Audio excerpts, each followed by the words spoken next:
तुम्हाला माहिती आहे का, जर आपण 2 चमचे जरी शुगर डेली जास्त खाल्ली तरी आपलं वय हे 5 वर्षांनं वाढू शकतं. म्हणजेच त्याचा आपल्या बॉडीवर परिणाम इतका वाईट होत असतो की आपले स्किन, आपलं आरोग्य हे बिघडत असतं. तर नमस्कार, मी सावित्री आणि माझ्या यूट्यूब चॅनलमध्ये तुमचं स्वागत आहे. तर आज आपण एका महत्त्वाच्या विषयावर बोलणार आहोत, ते म्हणजे साखर खाल्ल्यामुळं, जास्त प्रमाणात साखर खाल्ल्यामुळं आपल्या बॉडीवर त्याचे काय परिणाम होतात आणि साखरेला काय रिप्लेसमेंट आहे, आपण काय त्याच्या बदल्यात आपण काय घेऊ शकतो, ज्याच्यामुळे आपल्या बॉडीसाठी चांगले परिणाम होऊ शकतात. तर व्हिडिओ नक्की शेवटपर्यंत पहा आणि चॅनलवर नवीन असाल तर चॅनलला सबस्क्राईब करा. त्याचा पहिला परिणाम म्हणजे आपलं पोट वाढू शकतं, वजन वाढू शकतं. जेव्हा आपण साखर जास्त प्रमाणात खातो तेव्हा त्याच्यामधून आपल्याला कॅलरीज मिळतात, पण त्या कॅलरीज आपल्या बॉडीसाठी काहीच फायद्याच्या नसतात.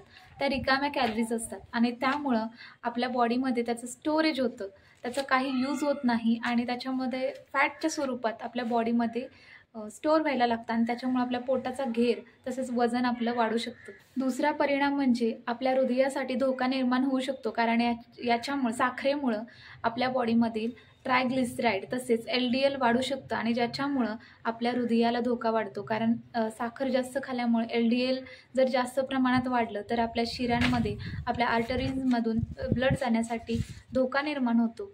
जाण्यासाठी जो इझीनेस असतो तो कमी होतो आणि त्याच्यामुळं आपल्या हृदयाला धोका निर्माण होऊ शकतो. तर तिसरं म्हणजे आपले दात खराब होतात. जेव्हा आपण साखर जास्त प्रमाणात खातो तेव्हा आपल्या तोंडामधील जे बॅक्टेरिया आहे ते जास्त प्रमाणात वाढू लागतात आणि त्याचा संसर्ग आपल्या दातांना होतो. त्यामुळं साखरेमुळे आपले दात खराब होऊ शकतात.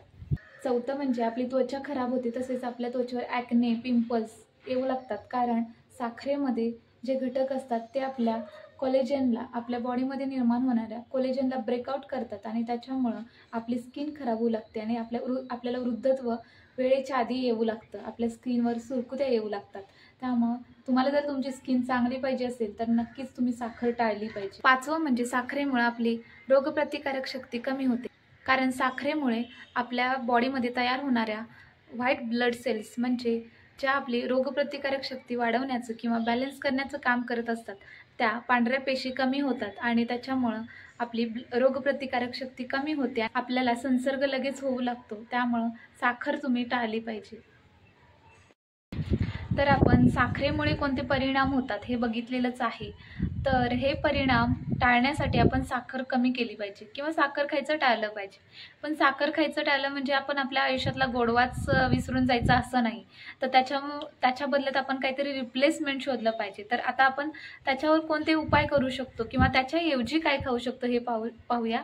तर पहिलं म्हणजे साखरेऐवजी आपण गुळाचा वापर करू शकतो. जेव्हा तुम्ही चहा बनवता तेव्हा गुळाचा चहा घेऊ शकता किंवा खीर बनवता, खीरामध्ये गूळ टाकू शकता, दुधामध्ये साखरेऐवजी गूळ वापरू शकता. तर अशी रिप्लेसमेंट तुम्ही यूज करू शकता. तसेच मधाचाही वापर करू शकता, खजूरचा वापर करू शकता. या गोष्टींचा वापर करून तुम्ही तुमची हेल्थ चांगले ठेवू शकता. साखरेचा वापर करण्याऐवजी या गोष्टींचा वापर करा आणि हेल्दी राहा. जर व्हिडिओत दिलेली माहिती उपयुक्त वाटत असेल तर तुमच्या प्रियजनांसोबत शेअर करा आणि व्हिडिओ आवडला असेल तर लाईक करा, शेअर करा आणि सबस्क्राईब करा. थँक्यू.